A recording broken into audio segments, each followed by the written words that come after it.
وَلَقَدْ يَسَّرْنَا الْقُرْآنَ لِلذِّكْرِ فَهَلْ مِن مُّدَّكِرٍ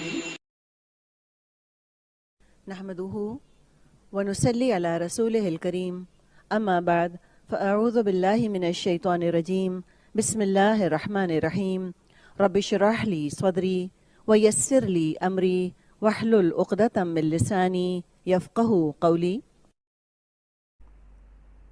280 و اور ان اگر کان ہو ذو والا عسرتن تنگی ذو عسرتن تنگی والا تو نذیرتن مہلت دینا ہے فنذیرتن انتظار کا مطلب کیا ہوتا ہے؟ انتظار کرنا، کسی کو آنے کی مہلت دینا، تو نذیرتن مہلت دینا.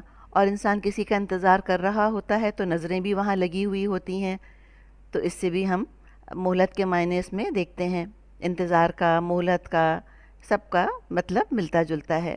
نظریں ٹکی ہوتی ہیں جہاں انسان کسی کا انتظار کر رہا ہوتا ہے اس جگہ پر.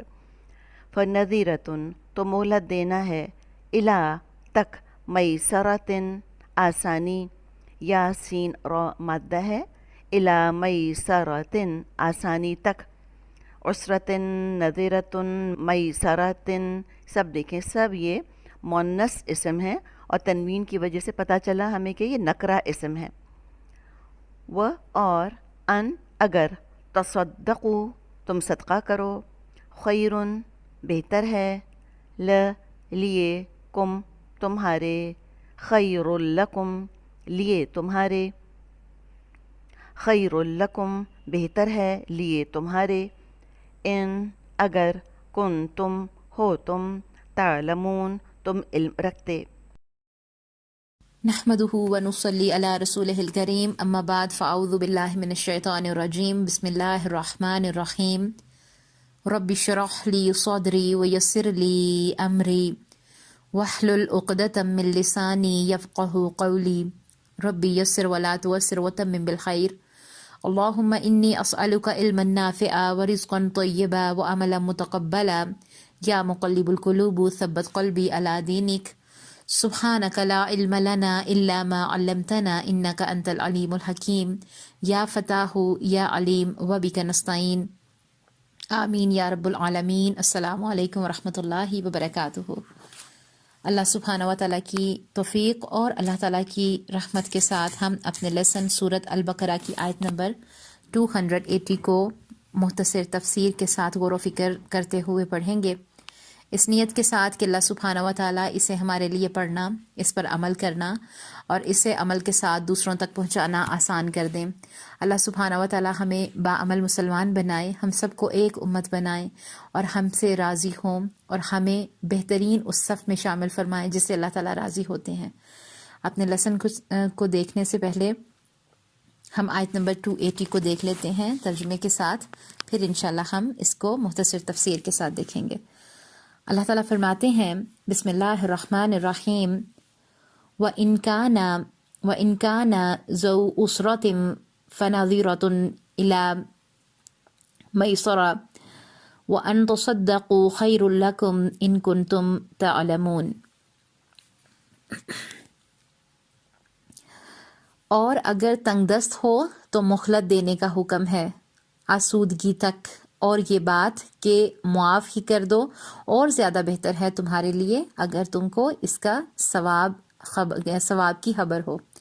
تو اللہ تعالیٰ کیا فرما رہے ہیں کہ اور اگر کوئی تنگی والا ہو تو اسے آسانی تک مہلت دینی چاہیے، اور صدقہ کرو تو تمہارے لیے بہت ہی بہتر ہے اگر تم میں علم ہو.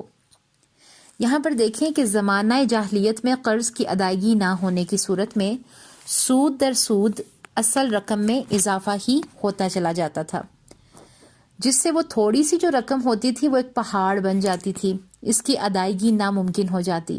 اس کے برعکس اللہ تعالیٰ نے حکم دیا کہ کوئی تنگ دست ہو تو سود لینا تو درکنار اصل مال لینے میں بھی آسانی تک اسے مہلت دو، اور اگر قرض بالکل ہی معاف کر دو تو زیادہ بہتر ہے. احادیث میں بھی اس کی بڑی فضیلت بیان کی گئی ہے کہ کتنا فرق ہے ان دونوں نظاموں میں. ایک سراسر ظلم، سنگ دلی اور خود غرضی پر مبنی نظام ہے، اور دوسرا ہمدردی، تعاون اور ایک دوسرے کو سہارا دینے والا نظام ہے. مسلمان خود ہی اس بابرکت اور پر رحمت نظام الہی کو نہ اپنائیں تو اس میں اسلام کا کیا قصور، اللہ پر کیا الزام؟ کاش ہم مسلمان اپنے دین کی اہمیت و افادیت کو سمجھ سکیں اور اس پر اپنے نظام زندگی کو استوار کر سکیں. یہاں پر ایک چیز دیکھ لیں کہ پہلے جو سود دیتے تھے یہ ان کو حکم دیا گیا تھا کہ کیونکہ اگر تو اب تم نے توبہ کر لی ہے، اب تو سود کا کوئی معاملہ کرنا ہی نہیں ہے، تو اب ان سے یہ بات کہی جا رہی ہے کہ قرض لینے والے کو، جس نے تم سے قرض لیا تھا، اس کو مہلت دو. حدیث میں آتا ہے کہ اپنے قرض دار بھائی کو مہلت دیں، ڈیل دیں یا معاف کر دیں. یہ مجبور لوگوں کے لیے حکم ہے، یہ بینکوں کے لیے نہیں ہے. حدیث کا خلاصہ ہے کہ ایک بندہ دوزخ میں جانے کے قریب تھا کہ اسے معاف کر دیا جائے گا کیونکہ وہ قرض دار سے نرمی کا معاملہ کرتا تھا. اللہ اس کے ساتھ نرمی کرے گا. ایک اور جگہ حدیث میں ملتا ہے کہ جب ہم کسی کو قرض دیتے ہیں تو ہمیں ہر دن وہ رقم صدقہ کرنے کا اجر ملتا ہے. اگر مہلت کے بعد نرمی کریں تو پھر ہر دن وہ دگنا اجر ملتا ہے ہمیں. اللہ تعالیٰ کا نظام دیکھیں، اللہ تعالیٰ ہمیں کتنی ایک چھوٹے چھوٹے کام پہ جسے ہم نے کبھی غور و فکر نہیں کیا ہوتا، اس میں بھی اتنی نیکیاں ہیں. اپنے پیسے کو استعمال میں لائیں، خود خرچ کریں یا دوسروں پر خرچ کر دیں، صدقہ کریں، قرض دے دیں، مزاربت پر دیں، یعنی کہ کسی کو نفع و نقصان پر کاروبار کے لیے اس کی ہیلپ کریں. علماء اکرام کے نزدیک یہ رائے ہے کہ ترتیب نزول کے اعتبار سے یہ آخری آیت ہے سود کے حوالے سے. اللہ سبحانہ و تعالی ہمیں اس آیت کی روشنی میں عمل کرنے کی توفیق عطا فرمائے اور اس سود کو اللہ سبحانہ و تعالی ہم سے بہت دور کر دیں. ہمارا نظام اللہ تعالیٰ کے بنائے ہوئے قانون کے مطابق ہو. ہمارا جو اللہ تعالیٰ نے ہمیں اتنا خوبصورت نظام دیا ہے، اللہ سبحانہ و تعالی ہمیں اسی نظام کو لے کے آگے بڑھنے والا بنائے. آمین. ربنا تقبل منا انك انت السميع العليم وتب علينا انك انت التواب الرحيم. آمین یا رب العالمین. السلام علیکم ورحمۃ اللہ وبرکاتہ.